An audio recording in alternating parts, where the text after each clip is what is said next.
Let's begin with a question. Have you ever said something and immediately regretted it? Words, once spoken, can't be taken back. They can weaken your position, expose your thoughts, or even make you appear foolish. That's why this law is so crucial. Part 1. The core of the law. Law 4 is simple in theory but powerful in practice. Always say less than necessary. Why? Because words are like currency. The more you spend them, the less they're worth. The more you talk, the more likely you are to reveal things you shouldn't. Your intentions, your emotions, your weaknesses. Silence, on the other hand, creates mystery. And in the world of power, mystery is influence. The less you say, the more people wonder what you're thinking. And when people don't know what's on your mind, they tend to assume you know more than you do. That's power. Part 2. The power of silence. Consider the great leaders, strategists, and negotiators throughout history. The most successful ones were not loud or boastful. They were quiet, deliberate, and controlled. They understood that silence is not empty, it's full of intention. In ancient China, the strategist Sun Tzu wrote, "Let your plans be dark and impenetrable as night, and when you move, fall like a thunderbolt." Silence conceals your moves. It keeps your enemies guessing. Think of it like poker. A player who talks too much at the table gives away their hand. But a silent player? Unreadable. Dangerous. In Control, Part 3. A historical example, Louis XIV. One of the best examples of this law in action is Louis XIV of France, the Sun King.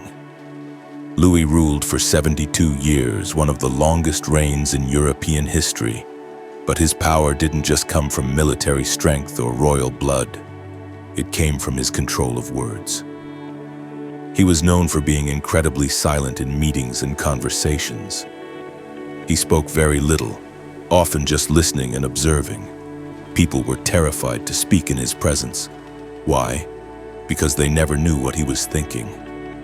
His silence made him appear godlike, unpredictable above the petty drama of court life. And because he spoke so rarely, when he did speak, everyone listened. Part 4. The psychological advantage. There's also a deep psychological layer to this law. Humans naturally feel uncomfortable with silence. In conversations, people often rush to fill gaps. And that's when mistakes happen. When people reveal too much, say something dumb, or contradict themselves. But if you can master silence, if you can be comfortable not filling the void, you gain control. In negotiations, this is a killer move. When the other side finishes their point, just pause. Stay silent. Let them squirm. More often than not, they'll keep talking and give away more than they should. Part 5. How to apply this today. So how do you apply this law in your daily life? First, practice listening more than speaking. In meetings, don't rush to respond. Let others talk. Observe. When you do speak, make your words count. Second, resist the urge to explain too much. If you've made a decision, say it simply, no over-justifying. The more you explain, the more doubt you create. Third, embrace silence. If someone says something you don't like, don't react immediately. Let your silence speak for you.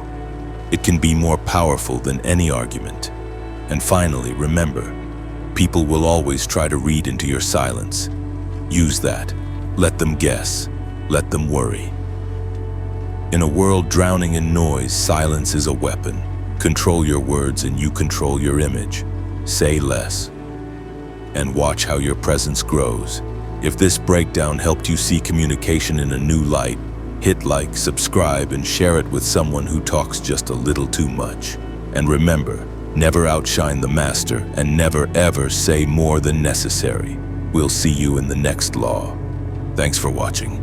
Click here to watch the next part.